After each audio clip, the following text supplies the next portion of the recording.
ើពិភពលោកកំពុងតែដើរចូលក្នុងសង្គ្រាមលោកលើកទី3មែនទេដែលគ្រប់សមរភូមិទាំងអស់កំពុងតែក្តៅក្តៅ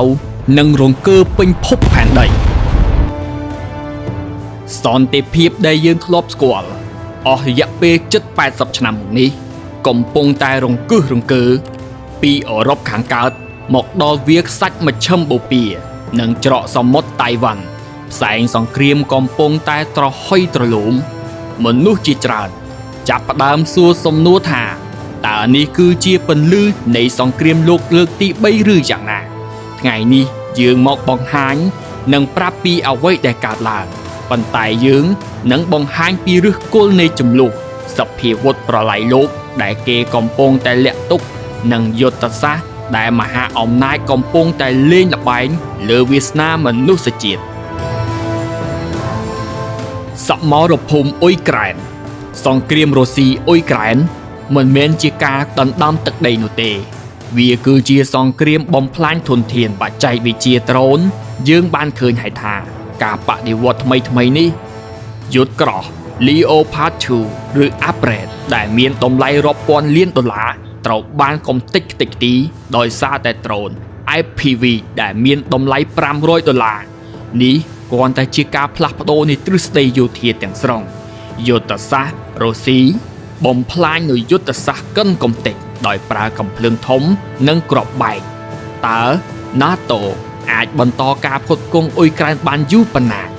បើការផ្គត់ផ្គង់ដាច់ទ្វីបអឺរ៉ុបនឹងត្រូវបើកចំហសម្រាប់កងទ័ពក្រហមចំណែកឯសង្គ្រាមទី2គឺជាសង្គ្រាមនៅមជ្ឈិមបូព៌ាគឺជាសង្គ្រាមសាសនានិងប្រេងសង្គ្រាមនេះមិនមែនតែរដ្ឋនឹងរដ្ឋនោះទេប៉ុន្តែគឺជាមនោគមវិជ្ជាការប្រឈមមុខដាក់គ្នារវាងអ៊ីស្រាអែលនិងក្រុមប្រដាប់អាវុធគ្រប់គ្រងដោយអ៊ីរ៉ង់ដូចជាហាម៉ាស់និង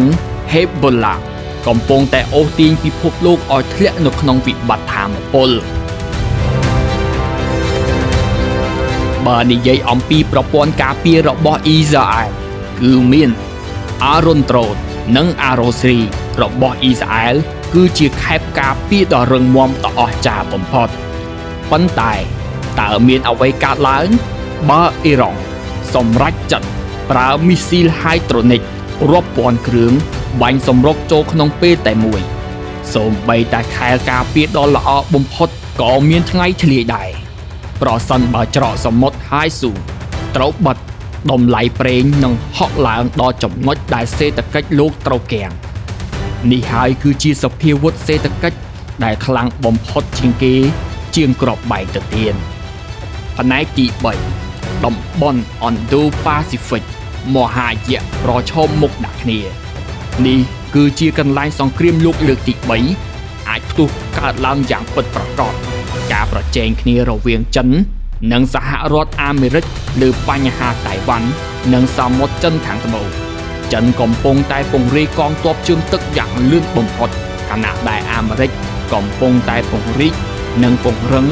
សហភាពអាគូសយើងត្រូវមើលទៅលើមីស៊ីល DF-21D ដែលគេហៅថាឃាតករនាវាផ្ទុកយន្តហោះបើអាមេរិក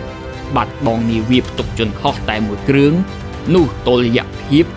អំណាចពិភពលោកនឹងផ្លាស់ប្ដូរជារៀងរហូតសង្គ្រាម AI និងផ្កាយរណបសង្គ្រាមនេះនឹងកើតឡើងក្នុងលំហអាកាសនិងប្រព័ន្ធអ៊ីនធឺណិតមុនពេលការបាញ់កំភ្លើងលើកដំបូងទៅទៀត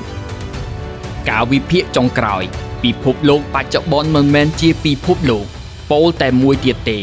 ការងើបឡើងនៃរុស្ស៊ីចិននិងឥណ្ឌាកំពុងតែប្រជែងសណ្ដាប់ធ្នាប់ចាស់របស់អាមេរិកសង្គ្រាមលោកលើកទី3មិនមែនជារឿងមិនអាចទៅរួចទេប្រសិនបើគ្មានការចរចា